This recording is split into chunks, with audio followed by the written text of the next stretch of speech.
Okay, so I told the folks at St. Simon's that I'm really looking forward to this plan that they have for the Jubilee Way. I'm not sure I understand everything about it. Maybe I should give David a call and see if he can help me out. Hey David, about this Jubilee Way, do you have a few minutes to explain how it's going to work? Hey Russell, yeah, I can give it a shot. Let me put you on speaker. Can you hear me now? I can hear you well. All right, so the first step is you're going to go to a special website that we're setting up, and we'll let you know what that is soon, to sign up to be a participant. But you cannot do that until September 1st. We'll have that information to you shortly. Then once you sign up, it's going to give you all the info that you need. And it works something like this. You'll get some instructions regarding how you log in your miles. Whoa, whoa, whoa, whoa, whoa, whoa.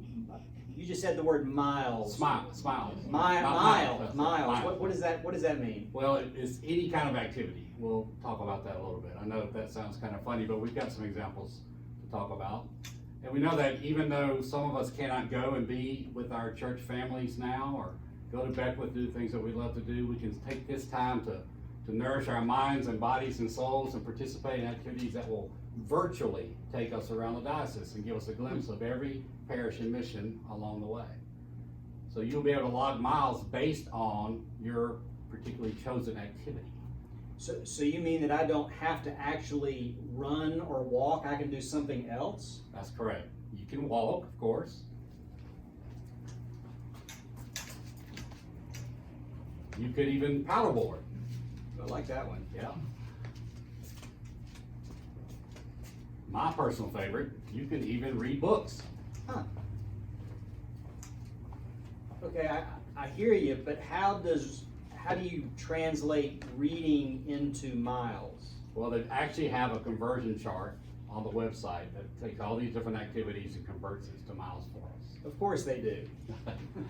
So you mean that I don't really have to actually leave my house if I don't feel safe enough to do so in order to participate and log these miles in? That is exactly right. I'm pretty sure my wife Jennifer will be seeing the entire diocese via miles that she logs on her Peloton. And I log miles by keeping track of my reading and writing hours, as well as my afternoon walks that I frequently do in the afternoons when I'm walking. So I hear you, but I've also heard from a couple folks about the idea of postcards that your senior warden Paige had asked about. And what does that mean? What are the postcards?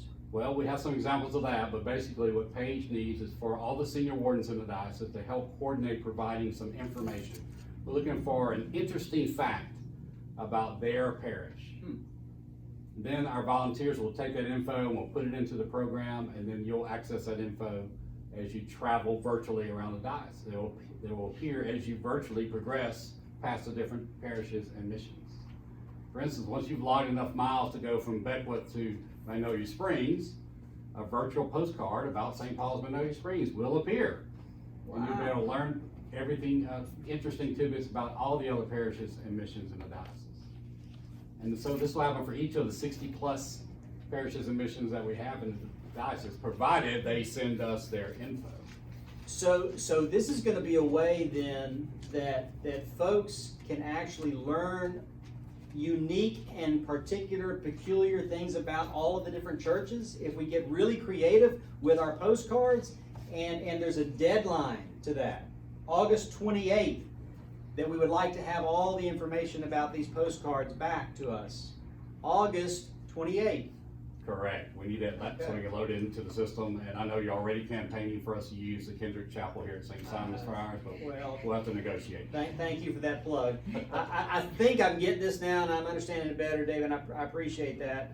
Now, I heard also, not only do we learn about the parishes, but you'll actually be able to see people along the way who might be on the journey at the same time? Yeah, it's really cool. We start registration September 1st through the 26th, and the 26th is when you start doing your activities. And as you move through the diocese at your own pace, accumulating miles based on your activity, you may approach people who are on the same distance, the same path as you are, and their names will appear next to yours on the website. It's very cool. That's great. And they'll be wearing virtual masks. So what if I'm competitive? Well, then you'll hopefully there'll be some that will keep up with you along the way. Ah, that's great. Well, you know what? You've made a really good case for this, David. I'm convinced. And I think that, I'm sure that Robin and I will be participating in this, and I'll try to get the entire staff to sign up. Heck, I'll be honest with you, I'm in need for a few new t-shirts, so I'll sign up just to get the t-shirt.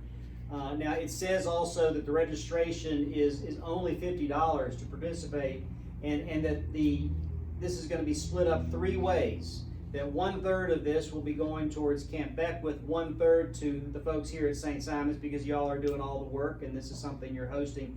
And then also 1/3 to the parish with the largest percentage of participants. What does that mean? Yeah, that's right. So one particular parish or mission diocese will get 1/3 of the proceeds simply by having the largest percentage based on per capita of their congregation participate. Now, rectors out there, we know your ASA figures from last year, so those of you who don't purge things from the books, you can't cheat to get by with this. In fact, the more people you have on there, the less likely you are to win it, right? So this is an incentive for you to get things cleaned up.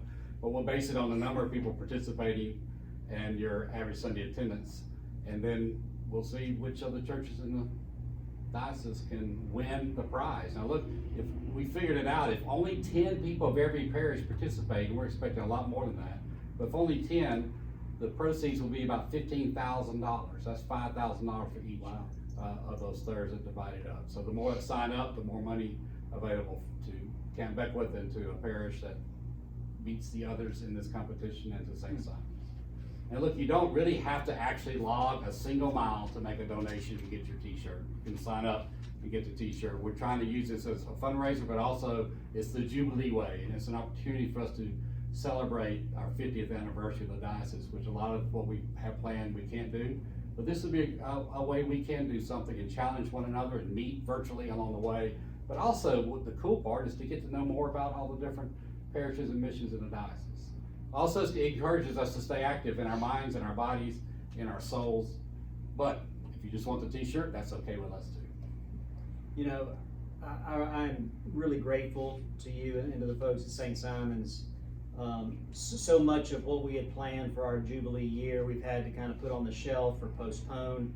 And yet what we've learned in the last few months is that so many people yearn to be doing something and in ways that connect us beyond the 4 walls of our homes and all that we're being forced to do and live. So I think this is an exciting way that we can reach out, raise some money for Beckwith, and also celebrate our 50th anniversary. So my last question, how long do I have to complete the Jubilee Way? Yeah, great question. Starts September 26th, which is around Baylight's time, right? And we want to end on February 27th, which is the time for the diocesan convention. Oh, cool. Gives us plenty of time to log the miles and challenge one another and learn a lot about what's going on and the great gems of parishes and missions that we have here in the Diocese of Central Gulf Coast. That's great. I'll see you on the Jubilee Way, David. You got it. I'll be there.